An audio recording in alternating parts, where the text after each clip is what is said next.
డోర్‌వేకి స్వాగతం. A manual to self. On increasing words, ability to explain and to understand deepens. సామాన్యంగా ఈ భాషా సమృద్ధి చెందిన కొద్దీ అంటే భాషలో కొత్త కొత్త పదాలు వచ్చిన కొద్దీ మనం ఏదైనా ఎక్స్‌ప్లెయిన్ చేయటం, వివరించటం అనే సామర్థ్యం లేదా అర్థం చేసుకునే సామర్థ్యం చాలా లోతుగా వెళ్ళే అవకాశం ఉంటుంది. ఎందుకంటే భాష అనే మధ్యలో ఇంటర్‌ఫేస్‌తోనే మనం అర్థం చేసుకున్నాం అనేది వ్యక్తపరచగలుగుతాం. అర్థం చేసుకున్నాం అనే విషయం అర్థం చేసుకోగలుగుతాం. అలాగా మన లోపల అర్థం చేసుకున్న విషయాన్ని ఇంకోళ్ళకి చెప్పగలుగుతాం. సో, భాషా సమృద్ధి చాలా ఇంపార్టెంట్. అందుకని ఒకే విషయాన్ని చాలా మంది చెప్పినప్పటికీ ఉదాహరణకి ఈ సృష్టి క్రమం, పరమాత్మ వీటిలి గురించి చాలా మంది భాష్యాచారులు, చాలా మంది గురువులు చెప్పడం జరిగింది. రచించటం జరిగింది. ఒకళ్ళు రచించాక మళ్ళా అది ఇంకోళ్ళు చెప్పుకోవాల్సిన అవసరం ఏమిటి అనిపిస్తూ ఉంటుంది. ఇక్కడ 2 పాయింట్లుంటాయి. ఒకటి వాళ్ళు ఏ ఫ్రేమ్‌వర్క్‌లో దృక్కోణంలో దాన్ని ఎక్స్‌ప్లెయిన్ చేస్తున్నారు అనేది ఒక పాయింట్ అయితే, తరం తరం మారిన కొద్దీ భాషా సమృద్ధి పెరగటం వల్ల, వర్డ్స్ ఎక్కువ చేరటం వల్ల, సో లాంగ్వేజ్‌తో చాలా ఎదుర్కొన్న వాళ్ళకి అర్థమయ్యే అవకాశం వస్తుంది. కొత్త పదాలు, కొత్త కొత్త వస్తువులు, వాటికి సంబంధించిన విషయాలు లాంగ్వేజ్ రూపంలో బయటికి రావటం వల్ల చక్కటి మెటాఫర్స్‌తో ఎక్స్‌ప్లెయిన్ చేయటం వస్తుంది. చక్కటి ఒక మెటాఫోర్స్ అంటే చక్కటి అలంకారాలన్నమాట. ఉదాహరణలు. దీని విధంగా డైరెక్ట్‌గా మనకు అర్థం కాదు. కానీ ఆ ఉదాహరణ ద్వారా అర్థం చేసుకునే అవకాశం ఉంటుంది. ఇప్పుడు తరంగాన్ని తరంగము, వేవ్ అనేదాన్ని అర్థం చేసుకోవడం కుదరదు. అందుకని తరంగాన్ని అర్థం చేయటానికి ఎలా చెప్తుంటారు? నీటిలో ఏదైనా ఒక వస్తువు పడేసినా నీటిలో అలజడి క్రియేట్ అయినా రింగులుగా పడతాయి గదా! అవి తరంగాలు అంటారు. సో, అక్కడ వాటర్ మీద ఏర్పడుతున్న ఆ డిస్టర్బెన్సు ఒక మూవ్‌మెంటు ఏదైతే వాటర్‌లో డిస్టర్బ్ అయింది. ఆ డిస్టర్బ్ అయింది మూవ్ అవుతోంది. స్ప్రెడ్ అవుతూ. దాన్ని మెటాఫర్ కింద వాడి తరంగాన్ని ఎక్స్‌ప్లెయిన్ చేయడానికి ప్రయత్నం చేశామనమాట. ఇలాగా భాషా సమృద్ధి చాలా ఇంపార్టెంటు. భాష పెరుగుతున్న కొద్దీ ఇతరులకు చెప్పబడిన విషయాన్నే ఇంకా లోతుగా చెప్పగలగడం జరుగుతుంది. అర్థం చేసుకోవడం కూడా జరుగుతుంది. ఇంకో ఉదాహరణకు చెప్పాలంటే, ఈ సెల్లు,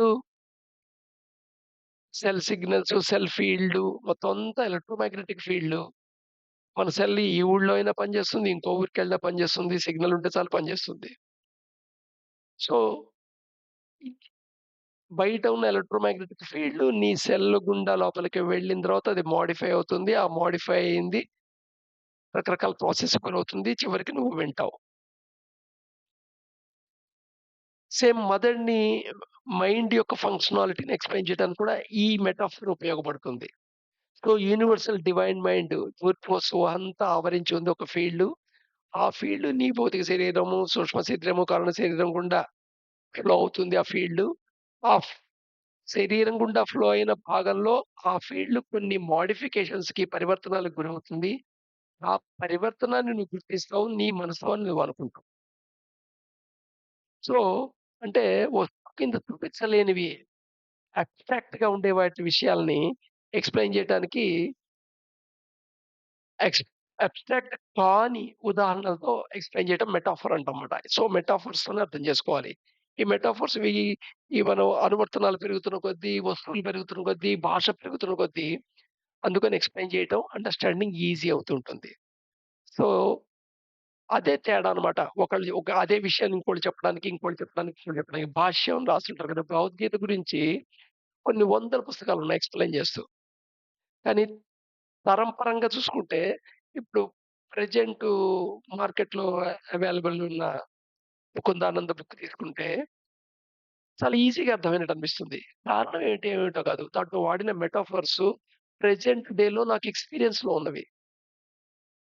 అదే సపోజ్ శంకరాచార్యులు గారి భాష్యం భగవద్గీత మీద భాష్యం తీసుకొని చదవటం మొదలెట్టాననుకోండి, నాకు అసిమిలేట్ కాదు. ఎందుకంటే అప్పుడున్న కోశ సంపద బట్టి జరిగింది.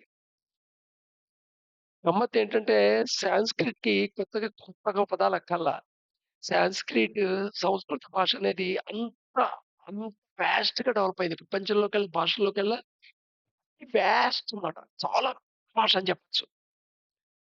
అందుకని సాంస్క్రిట్‌లో ఈ ఏవైతే అవ్యక్తంగా ఉన్నాయో ఆ విషయాలు ఎక్స్‌ప్లెయిన్ చేయటానికి కొన్ని వ్యక్తమైన కథలు, పురాణాలు, మెటాఫర్స్ వాడుకుంటూ ఎక్స్‌ప్లెయిన్ చేయడం జరిగింది.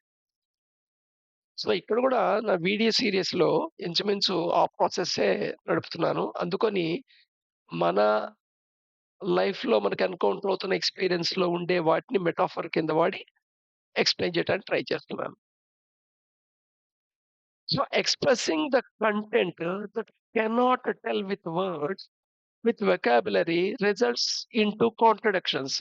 అయితే ఇక్కడ ఇంకొక సమస్యొస్తుంది. ఎప్పుడైతే మెటాఫర్స్ ఇవన్నీ వాడుతున్నామో, ఎందుకు వాడాల్సొస్తుంది? ఆ కంటెంట్ ఎక్స్‌ప్రెస్ చేయటానికి పదాల్ని వెతుక్కోవాల్సొస్తుంది. పదాలని వెతుక్కోవాల్సొస్తుంది. ఇప్పటికిప్పుడు గూడా చాలా పదాలు వెతుక్కోవడానికి సరియైన పదాలు లేవు. చిన్న ఉదాహరణ. నీటి యొక్క రంగేమిటి? నీటికి రంగు లేదు. అది చదువుతాం సైన్స్‌లో. నీటికి రంగు లేకపోతే నువ్వెలా గుర్తుపడుతున్నావు? ఒక వస్తువుని గుర్తుపట్టడానికి దాని రూపము, రంగు, చెరువు వీటన్నిటి ద్వారాగా గుర్తుపట్టేది. సో, నీటిని గుర్తుపడుతున్నావు అంటే అక్కడ రంగుని గూడా రికగ్నైజ్ చేస్తున్నావు గదా! కేవలం ఆ నీటి యొక్క రంగుకి పేరు లేదు. అంటే వొకాబులరీ లేదు. సో, నీటిని ఏమన్నా ఎక్స్‌ప్లెయిన్ చేయాల్సొస్తుంది నువ్వు. ఒక గాజు చూపించి గాజు లాంటి కలరు. గాజు లాంటి కలర్ అంటే మరి గాజు ఘన పదార్థం గదా! ఇదేమో ఘన పదార్థంలో లేదు గదా! గాజు ముక్క అలాగా ఫిక్స్‌డ్ డైమెన్షన్‌లో ఒక షేప్ కలిగి ఉంటుంది గదా! వాటర్‌కి అలా ఉండదు కదా! సో, ఇవి కాంట్రడిక్షన్స్ అనిపిస్తాయన్నమాట. ఎప్పుడైతే మనం వొకాబులరీ లేక ఉన్న వొకాబులరీతో మెటాఫర్‌గా ఎక్స్‌ప్లెయిన్ చేస్తుంటామో కాంట్రడిక్షన్స్ క్రియేట్ అవుతుంటాయి. అందుకని మీకు ఈ వీడియో శ్రేణిలో ఇంకా చెప్పాలంటే ఆల్‌మోస్ట్ ఒక 250 దాటినప్పటి నుండి కొంచెం అర్థం చేసుకోవడం కష్టంగా ఉండే అవకాశం ఉంది. ఎందుకంటే ఈ కాంట్రడిక్షన్స్ లోపల మెలుస్తుంటాయి. మీ కాంట్రడిక్షన్ మీ మైండ్‌లో పక్కన పెట్టండి దాన్ని. జస్ట్ పద సమృద్ధితో ఇంప్లిసిట్ మీనింగ్ అంతర్గతంగా దానుండే మీనింగ్‌ని అర్థం చేసుకోవడానికి ప్రయత్నం చేస్తూ ఉండండి. సో, ఈ మహా రీజియన్ రింగ్ పాస్ అంటున్నామే, ఇది యూనివర్స్‌లో పార్ట్ కాదు. అంటే భూర్భువస్సువ అనేవి యూనివర్స్ అనుకుంటే, ఈ యూనివర్స్‌లో పార్ట్ కాదు. ఈ భూర్భువస్సువలో పార్ట్ కాదది. వీటి పైన ఆవరించి ఉన్నది.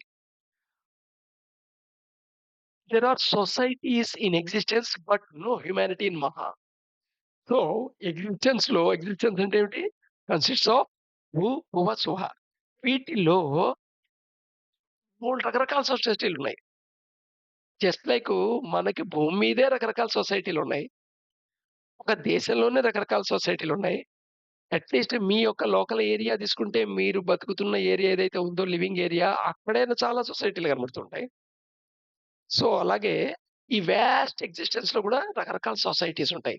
ఈ సొసైటీస్‌నే జనరల్‌గా ఏమని రిఫర్ చేస్తుంటారంటే యక్షులు, కిన్నరులు, కింపురుషులు, రాక్షసులు, దేవతలు, మనుష్యులు ఇలాగా రకరకాల పదజాలంతో ఈ సొసైటీని ఎక్స్‌ప్లెయిన్ చేయడానికి ట్రై చేస్తారన్నమాట. బట్ ఈ భూర్భువస్వంలో ఏది ఉన్నా దానికి ఖచ్చితంగా ఏర్పడటం ఉంటుంది. అంటే పుట్టుకుంటుంది. కొంతకాలం ఉంటుంది. మనం ఎక్సిస్ట్ అవుతుంది. తర్వాత అది డిసాల్వ్ అయిపోతుంది. అంటే ఇన్ అదర్ వర్డ్స్ డిసపియర్ అయిపోతుంది. అంటే మరణం సంభవిస్తుంది దానికి. సో, అవి అపియర్ అవుతాయి. అపియర్ అవ్వటం అంటే అంతకుముందు లేదు, తర్వాత ఉండదు. మధ్యలో కొంతకాలం ఉంటుంది. అలాగే ఉంటుంది. అంటే ఈ టైమ్ స్కేల్ డిఫరెంట్‌గా ఉండొచ్చు. టైమ్ స్కేల్ డిఫరెంట్‌గా ఉండొచ్చు. ఇప్పుడు సూర్యుడికి కూడా లైఫ్ ఉంది. కాకపోతే కొన్ని బిలియన్ ఇయర్స్. ఎర్త్‌కి లైఫ్ ఉంది. సూర్యుడి లైఫ్ కంటే తక్కువ. ఎర్త్ మీదుండే మొక్కలకి మనకంటే లైఫ్ ఎక్కువుంది. మనకి మనకి లైఫు మొక్కల కంటే తక్కువుంది. మనకంటే తక్కువ లైఫ్ ఉండే జీవులని మనకు తెలుసు. మహా అయితే 12 ఏళ్ళు బతుకుతుంది ఒక కుక్క. దోమైతే 4, 5 రోజులు బతుకుతుంది. కొన్ని కొన్ని సూక్ష్మ జీవులైతే ఒక్క నిమిషమే దాని లైఫ్ ఉంటుంది. ఒక నిమిషంలోనే పుట్టటం, పెరగటం, ప్రత్యుత్పత్తి చేయటం, చచ్చిపోవడం అన్నీ జరిగిపోతాయి. సో, అందుకని there are societies in existence but no humanity in అహా! ఈ రింగ్ పాస్ నట్లు మటుకు ఏ విధమైన సొసైటీస్ ఉండవు. దీని purpose separate. Its purpose is different from బుర్బోస్వా. బుర్బోసోకి డిఫరెంటు. దాని గురించి మహా గురించి స్టడీ చేస్తున్నప్పుడు మనం తెలుసుకుందాం.